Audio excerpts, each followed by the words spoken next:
है वो national doctors day के नाम पे मनाया जाता है कि जो पश्चिमी बंगाल वेस्ट जो है उसके दूसरे चीफ मिनिस्टर जो है डॉक्टर वीसी राव, इतना जो है इनकी लीडरशिप जो है उस जगह थी, और इन्होंने जो है मेडिकल फील्ड में भी लीड किया, प्रिवेंटिव मेडिसिन के फील्ड में भी लीड किया। अगर आपको ध्यान हो तो वीसी राव अब जो प्रिवेंटिव मेडिसिन के अंदर जो इनका नाम आता है उसके अंदर है उन्होंने क्या क्या बताया, ठीक है। और इन्हीं चीज़ों को ध्यान में रखते हुए जो है गवर्नमेंट ऑफ इंडिया ने 1991 में 1 जुलाई को, जो कि इनका जन्मदिन भी है और इनका मृत्यु का दिन, जन्मदिन जो है इनका 1 जुलाई 1882 है, और जो इनका मृत्यु का दिन है वो 1 जुलाई 1962 का, ठीक है। सेम डे, सेम 1 जुलाई को 82 और 62, 1882 1962।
सर अपनी लाइफ में कोई एक यादगार पल जो क्रिटिकल केस हो वो आपने सॉल्व किया हो, कोई पल ये थोड़ा साझा करना चाहेंगे?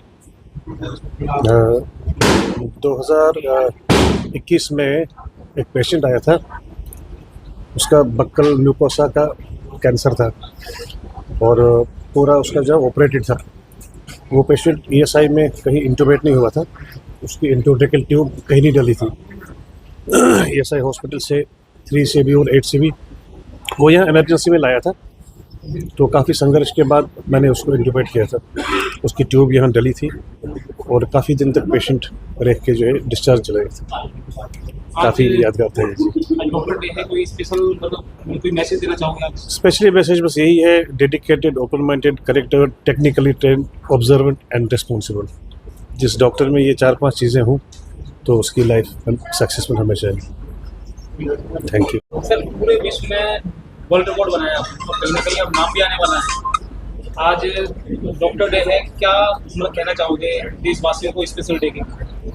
मैं यही कहूँगा कि डॉक्टर्स बहुत मेहनत कर रहे हैं। मोस्ट ऑफ द डॉक्टर्स बहुत ऑनेस्टली अपना काम करते हैं, तो डॉक्टर्स के और हार्श ना रहें, अपने डॉक्टर पे ट्रस्ट करें और अपने बच्चों को डॉक्टर बनने दें। ऐसा नहीं है कि डॉक्टर नहीं बनना है, बट ये जान के कि इस प्रोफेशन में हार्डवर्क और डेडिकेशन का बहुत इंपॉर्टेंट रोल है। अगर आप इस प्रोफेशन को पसंद नहीं करेंगे, एंजॉय नहीं करेंगे, तो फिर शायद बहुत परेशान रहेंगे इस प्रोफेशन में। अगर आप में कंपैशन नहीं है और अगर आप में मेहनत करने का जज्बा नहीं है तो इस प्रोफेशन में आना नहीं चाहिए, क्योंकि हर टाइम आपका कंपैशन और हार्डवर्क मांगता है।